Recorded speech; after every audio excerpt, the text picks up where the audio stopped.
Back on the show now is Tim the Bear Caron, who's got a monster fight next March the 18th for the CES middleweight title at CES 72 when he faces Fran Collins. Tim, how are you? I'm doing great. I'm doing great. How are you? I'm good, man. I appreciate you back on the show now, and a lot to get to today. The last time I did speak with you was right before your Combat FC1 fight. You got a UD win over Salomon, so let's just start there. I want to get your overall takeaway of that performance and just how you feel you did overall. Um, I think I did amazing. My plan came to fruition. It's exactly how I knew the fight was going to go, with his style of fighting and my style. And I just capitalized. I was able to capitalize in my game plan, and he wasn't able. I didn't let him play his. So it was a very good fight. I felt great during it, even after, before. So that was a really good. I always go back and watch that one just because I know that's when I was at. I was at my best, really. Really? Okay. Well, that's good to hear. Was there anything that you can take away that maybe you would have done differently? I'm sure there's always something that you can kind of look back on and say, I wish I could have tweaked that or this. Not really, because the fight before that, I played jujitsu too much. I wore myself out going for submissions and things like that. So this time I went into it knowing like I was just if I got on top, it was going to be fists. It was not going to be jujitsu, and everything worked out really nice. All right. Well, and fighting for Combat FC again, very much like CES, two of the absolute premier promotions here in the Northeast. What was it like fighting for them? The venue. I actually went to Combat FC's second event, and the place was bananas, man. A lot of energy. What was it like Yeah, for you at the Combat FC one event? amazing. Being their first one, it was great to be a part of that, especially being co-main event and everything like that. The whole build up, the weigh-ins, everything, they just treat you right. Joe does a very good job of treating the fighters the way they should be treated, especially when they're in that position. They had the pasta guy, phenomenal. So for weigh-ins, one of their interviewers is also a chef, so he made a nice pasta meals for everybody, and that was phenomenal as well. Wow. Okay. So right after you weigh in, you do the pictures and the stare down and all that. You guys get to eat some good pasta. Yeah, it was a good day. Okay, that's the way to do it right there. I think more promotions should take the lead from Combat FC and do that moving forward. Now I I agree. got I got to ask you, man. I didn't get to see if there was a video or not, but I saw Combat Zone 77, Alton Cunningham round one illegal elbows. What happened right there? So there was a few illegal things, according to the video. Like that, I'm sad about that fight because I think me and him would have had a very good fight, if things didn't go that way. Because he's a savage. He's an animal. So that would have been fun. But if his first started, he did rock me. I think it was a overhand right while we were in a clinch, and I dropped. I was still there, but it definitely rung my bell. And then a flying knee came to my face while I was down. So they stopped the fight for that one. I think they took a point from him. Uh, I'm just going off of the rest of my story, off of what I've seen, because I don't remember much after that. um, so they gave me the time. I said I was fine to fight, which I got right up. If you watch the video, like he kneed me in the face. I went into like guard position, like starting to defend. They stopped it, so I stood up. I took the time, and then literally 30 seconds after, not even 30 seconds, it was like 15 seconds, when they started the fight again. We got into an exchange. I went for a single leg, put him against the cage, and then he was throwing elbows to the back of my head, and north south. So they disqualified him and gave me the win, which is not the way you want to win. That's not the W I want, but For sure. Do you feel like he knew what he was doing, or was he just in the moment? Do you think he was fighting dirty? no, absolutely not. I think it was just um, that adrenaline in the moment. Like he he was ahead, so he was this very gung ho, and just not paying attention to where he was hitting. Is that a rematch that you'd like to have at some point? If it comes, great. I think maybe in a bigger league, me and him can go at it for more money. But right now, it's just kind of building. He's doing his thing. I think he's doing a boxing thing now because we're friends on Facebook now. That's good thing. Fun part about fighting is you get to become friends with the people that beat you up. Training partners, man. I know you got some killers around you. Mike Bazanson, for Yep. one. How has this camp been? His camp's been great. I just got done a session with one of my coaches actually, and with one of my friends, Lowell. Lowell's angry. He used to fight a while ago. He actually fought Fran. That was their last fight before they went on their hiatus. Both of them went on a hiatus. So he's in there. He's one of my main training partners, and then obviously you got Mike Bazanson, who's an upcoming savage. Having him and just training with him, I think it's great for both of us because I got the experience and he's got that young blood, so it's a nice mixture. And then Romano Medina, who's also going to be coming up on that Combat Zone card, is an absolute savage. So I'm excited to see all of that. All those things go well for everybody. How beneficial is it for you to have someone in your corner that actually fought your upcoming opponent? It doesn't really matter to me. It's like that fight went weird. I guess that was 10 years ago. Things change in 10 years, so I'm not even paying attention to that.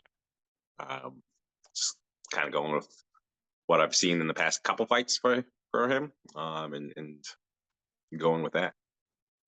All right. Any chance we're going to see you wearing jorts for this upcoming fight?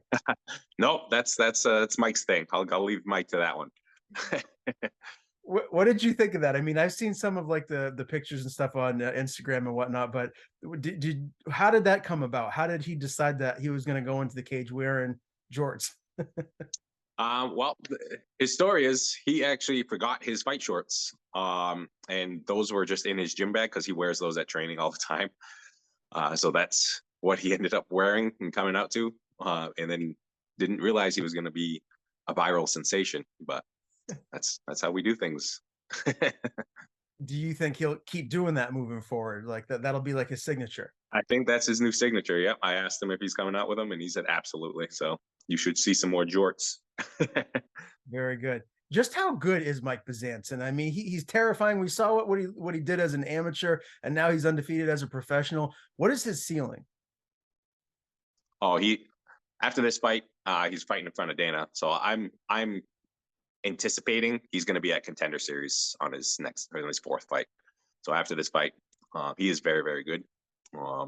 He's got that fight mentality. He's a grit kind of guy. So he's going to do big things, and I'm excited for him. What is it like to train with him? I mean, we know how much power he has. Is that something that you always have to just be really cautious about, or does he kind of dial it back and not go quite as hard in training? Well, we'll dial it back. We don't want we're not trying to hurt each other in training. It's more of the movement, the grind, that kind of thing. So he pulls back on his power. But I'm also a bigger guy, so the power, it kind of evens out maybe when he throws it. So I don't know. It's hard to tell when you're just training together. Yeah, for sure. Well, you definitely have a bunch of killers around you getting ready for this upcoming fight. Before we transition to that, I wanted to ask you about, UFC 285 and your prediction for the heavyweight title. We got John Jones coming back. He's taking on Cyril Gahn for the heavyweight championship.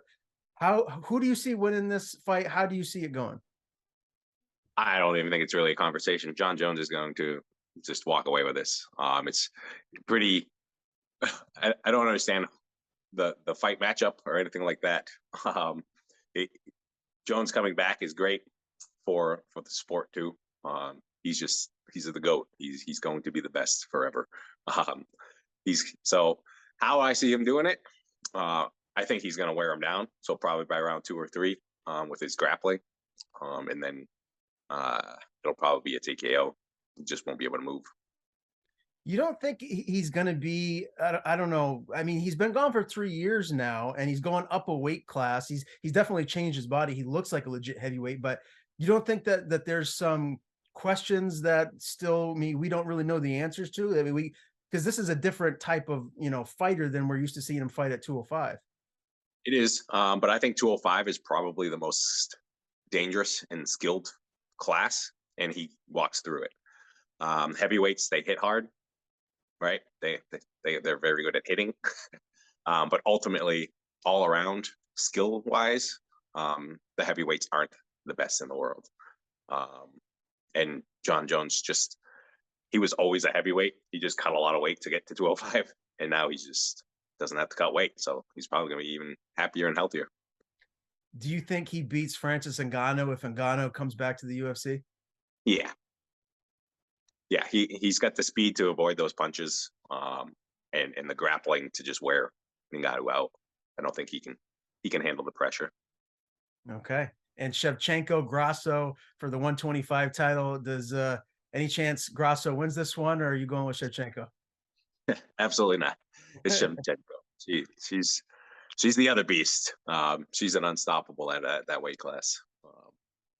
Even if she went up and like the fight against Amanda Nunes too, like she's better than her. It's like she's the goat of the females for sure. I'd love to see a third fight between them. I still think Shevchenko won one of those fights. So Absolutely. sign me up for a third one if that ever happens. Well, let's talk about this upcoming fight, Tim. This is a big one, man. CES, one of the, as I said earlier, one of the best promotions regionally in the country. And this is the main event for CES 72, March the 18th. This is at Foxwoods, which is really exciting. I love that casino. Are you getting there a little bit early to kind of get acclimated? What's the plan as far as getting there for weigh-ins and all that? No, the plan is just to kind of go and do my own thing at home, cut my weight, then just drive down there for weigh-ins. I'll stay there, obviously. After weigh-ins, get ready. That's when I'll kind of get acclimated to the place. I've been to Foxwoods enough times to be comfortable there. So this will be the first time fighting there. So that's exciting. I've never seen like the venue and like set up in that sense. I've always fought at Mohegan. So it'll be exciting. An exciting process to see a new arena, and Foxwoods is always a good time. Who will be in your corner on fight night? I'll have Nate Lamont. He's like my head coach. Then Lowell Zangri and Tyson Chartier. Okay, all-star team right there. And pretty solid squad. Yeah, no doubt about it, man. Now Fran Collins, he's undefeated. All of his wins are by finish, so he's coming in there looking to get this over with early. What do you think of what he brings to the table? How dangerous of a fighter is he? He's super aggressive, and obviously super long. He's I wouldn't say he's the tallest. I think I fought someone who's taller than him. But yeah, like in the beginning, he's got the Fury name for a reason. He's furious. He comes out, gives 100%.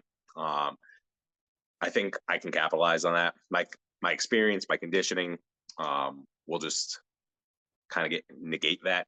And once the second, third, possibly fourth and fifth rounds come, he's not going to be able to handle my pressure. And everyone says he's like a take you down kind of ground and pounder. But he does have some good dirty boxing and stuff on the cage.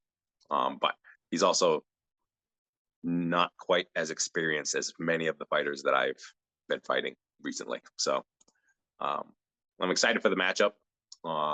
It'll be different for me at fighting that length because a lot of times I'm the longer guy.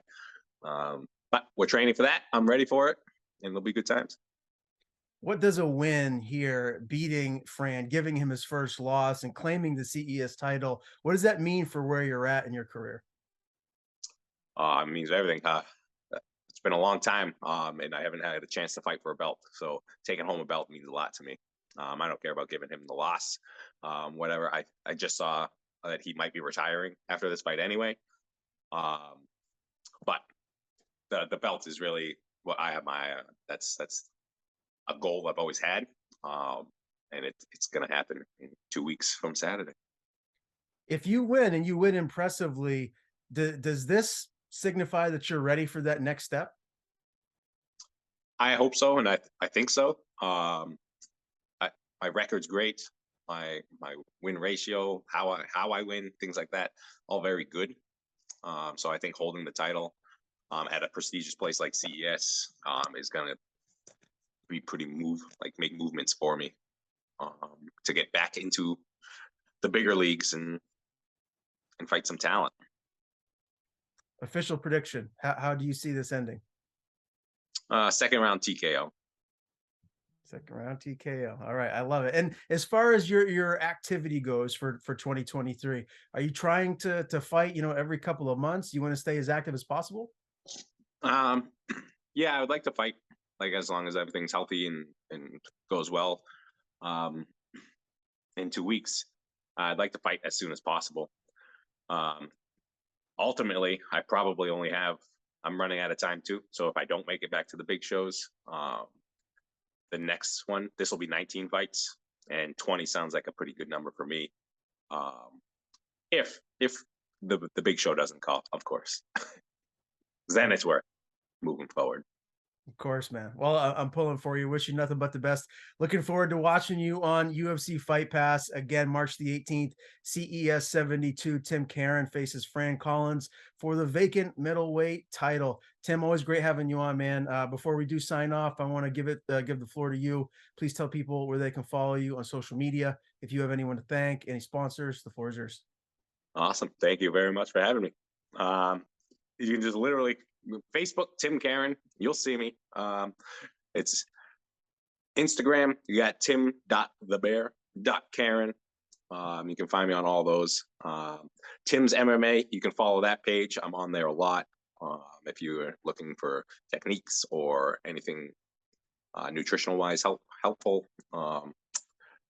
Yeah, those are the places you can find me. I'm not any Twitters or anything like that. So those are the places you can find me. Send me a message, say hi, and be ready for a wonderful little battle March 18th.